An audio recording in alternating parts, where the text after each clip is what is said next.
এই যে ইরানের সঙ্গে যুদ্ধ হচ্ছে যুক্তরাষ্ট্র এবং ইসরায়েলের, এটা একটা অসম যুদ্ধ।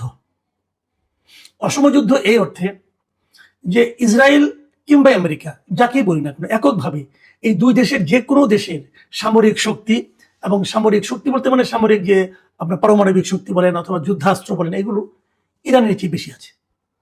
একজনেরই বেশি আছে, তো দুজন তো আরো বেশি আছে। সেই হিসেবে এটা একটা শক্তিমত্তার বিবেচনায় একটা অসম যুদ্ধ। কিন্তু বাস্তবতা কি হচ্ছে? অসম যুদ্ধে অনেক সময় অনেক কিছু হয়। আপনারা নিশ্চয়ই আমাদের ইসলামের ইতিহাসে যে বিখ্যাত একটা যুদ্ধ আছে, বদরের যুদ্ধ, সেটাও জানেন। সেটাও কিন্তু শুরুতে অনেকে মনে করেছিল একটা অসম যুদ্ধ।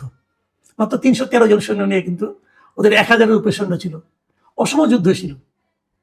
কিন্তু সেই যুদ্ধও কিন্তু একটা পরাজয় হয়েছে। এমনকি আমাদের মুক্তিযুদ্ধে আমাদের মুক্তিযোদ্ধাদের সঙ্গে পাকিস্তানি বাহিনীর যদি যুদ্ধাস্ত্রের কথা আমরা বিবেচনা করি, তাদের যে সমস্ত অস্ত্র শস্ত্র ছিল, আমাদের কাছে কি ছিল বলেন? 303 রাইফেল ছাড়া টোটালি একটা অসম যুদ্ধ ছিল। কিন্তু যুদ্ধাস্ত্র কার কি আছে সেটা যেমন জরুরি, তেমনি এই যুদ্ধে যারা লড়াই করছে তাদের কি মনোভাব সেটাও তেমন জরুরি। একদল যুদ্ধ করে দখল করার জন্য, আরেক দল যুদ্ধ করে নিজেদেরকে রক্ষা করার জন্য। যে রক্ষা করার জন্য যুদ্ধ করে সে কিন্তু মরিয়া, কারণ সে রক্ষা করতে না পারলে তার অস্তিত্ব বিলীন হয়ে যাবে। আর যে দখল করার জন্য যুদ্ধ করে, তার দখল একটু পরে হলেও চলে, একটু আগে হলেও চলে, তারা কিন্তু মরিয়া না অতটা। তাদের মধ্যে একটা কুচিন্তা কাজ করে, বদ মতলব কাজ করে। আর যারা রক্ষা করতে চায়, যারা নাকি আত্মরক্ষার জন্য যারা যুদ্ধ করে, তারা কিন্তু বেপরোয়া, মরিয়া হয়ে যায়। তারা ভাবে, যারা জানে যে হয় জয় করো অথবা মরে যাও। ইরানের এখন সেই অবস্থা। ইরানের অত বেশি অস্ত্র নাই, ইরানের পারমাণবিক অস্ত্র নাই, এগুলো নাই, কিছু নাই। তারপরেও এখন পর্যন্ত আমরা যতটুকু দেখতে পাচ্ছি, যুদ্ধে কি যুক্তরাষ্ট্র বা ইসরায়েল খুব সুবিধা করতে পারছে? ভেবে দেখুন একবার, খুব কি সুবিধা করতে পারছে? আমি কিন্তু তা মনে করি না। আপনারা দেখবেন মধ্যপ্রাচ্যের বিভিন্ন দেশে যুক্তরাষ্ট্রের যারা নাগরিক আছে, এরই মধ্যে যুক্তরাষ্ট্রের কাছে যুক্তরাষ্ট্র তাদেরকে বলেছে যে তারা যেন এই দেশগুলো ছেড়ে চলে যায় নিরাপদ স্থলে। মানে অনেক দেশ, এই যে কাতার, কুয়েত, তারপর ওমান, সৌদি আরব এবং আপনার ইউএই, এই সমস্ত দেশে যে প্রচুর মানে যুক্তরাষ্ট্রের নাগরিকরা আছে, তারা কিন্তু এই দেশগুলো ত্যাগ করে চলে যাচ্ছে। যুক্তরাষ্ট্রেই বলছে তোমার দেশ থেকে চলে যাও। কেন? এক ইরানের ভয়ে। এবং এই সমস্ত দেশগুলোতে যুক্তরাষ্ট্রের যে বিভিন্ন রকম আপনার ঘাঁটি আছে, যে ঘাঁটিগুলো ব্যবহার করে তারা বিভিন্ন দেশের উপর আক্রমণ করতো, যেমন ইরানের উপর আক্রমণ করতো, সেই ঘাঁটিগুলির মধ্যে কিন্তু অনেকগুলি ঘাঁটিতে কিন্তু আতঙ্ক ছড়িয়ে পড়েছে। এই বুঝি ইরানের মিসাইল সেখানে পড়ছে।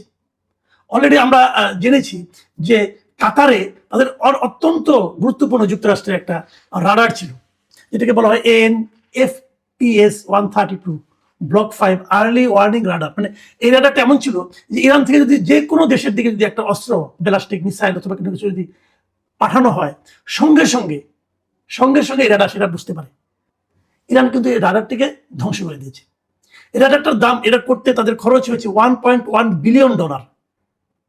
অনেক অর্থ ব্যয় তারা রাডারটা বানিয়েছিল এবং এটা খুব আধুনিক একটা রাডার ছিল। এই রাডারটার এমন যুক্তি ছিল যে ওখান থেকে 5000 কিলোমিটার দূর পর্যন্ত যদি কোনো ক্ষেপণাস্ত্র, ব্যালিস্টিক মিসাইল কেউ ছুটতো, সঙ্গে সঙ্গে সে বুঝতে পারতো এটা কোথায় দিকে, কোন দিকে যাচ্ছে।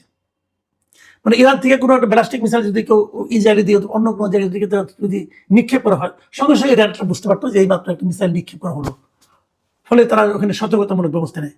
সেই রাডারটা ধ্বংস করে দেওয়া মানে হলো এই যে পারস্য উপসাগরীয় অঞ্চল, এই অঞ্চলে মার্কিন বাহিনীর যে আকাশ প্রতিরক্ষা ব্যবস্থা, মানে আকাশ দিয়ে কি যাচ্ছে না যাচ্ছে যে বুঝতে পারার যে ক্ষমতা, সেই ক্ষমতাটা আসলে এখন একদম নষ্ট হয়ে গেছে। তো ইরান কিন্তু এরকম মানে অত্যন্ত যুক্তিসঙ্গত ভাবে, অত্যন্ত বেছে বেছে তারা কিন্তু কাজগুলি করছে। দেখুন, তারপরেও এই যুদ্ধে ইরান জিতবে এটা কিন্তু মনে করার কোনো কারণ নাই। কিন্তু মার্কিন যুক্তরাষ্ট্র জিতবে না, মার্কিন যুক্তরাষ্ট্র জিততে পারবে না। দেখুন, আধুনিক মার্কিন যুক্তরাষ্ট্র কি ইরানকে দখল করতে পারবে? না, সেটাও পারবে না। একদম নিশ্চিত থাকেন আপনি, পারবে না। ইরানকে দখল করা যায় না। আপনি যদি ইরানের ইতিহাস দেখেন, একটা জাতিকে দখল করতে গেলে কি হয় জানেন?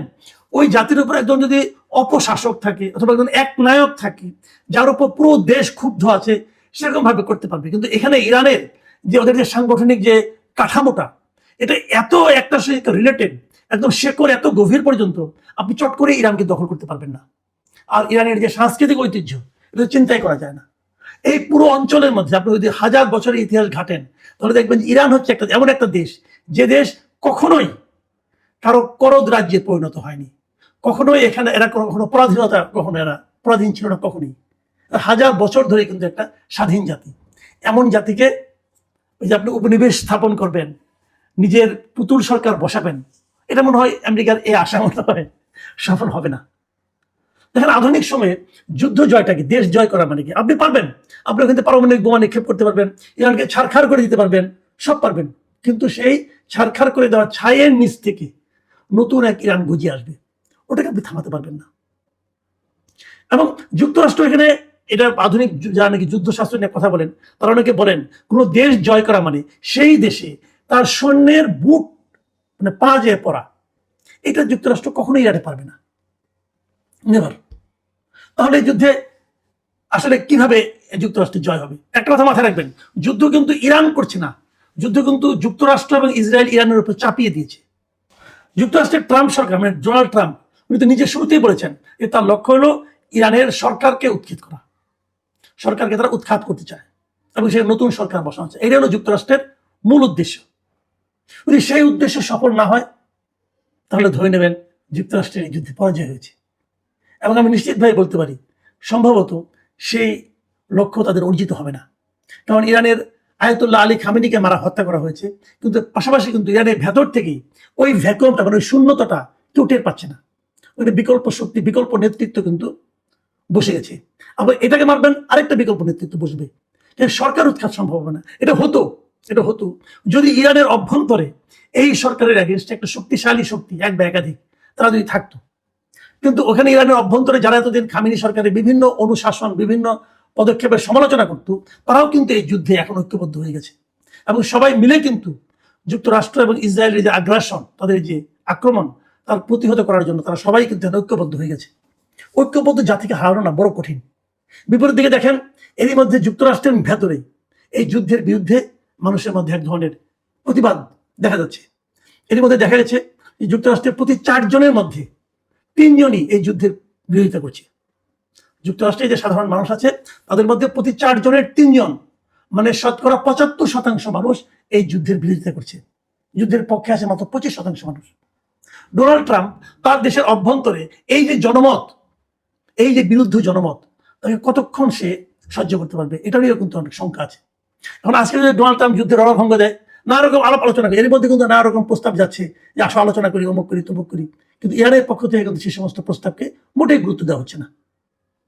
তাহলে ফলাফল, যুদ্ধ কতদিন টিকবে আমরা জানি না, কিন্তু আমি এটা নিশ্চিত করে বলতে পারি, এই অসম যুদ্ধেও যুক্তরাষ্ট্রের আসলে এক ধরনের নৈতিক পরাজয়, যেটা অলরেডি হয়েই গেছে, এটা কিন্তু আগামী দিনগুলোতে আরো বাড়তে থাকবে।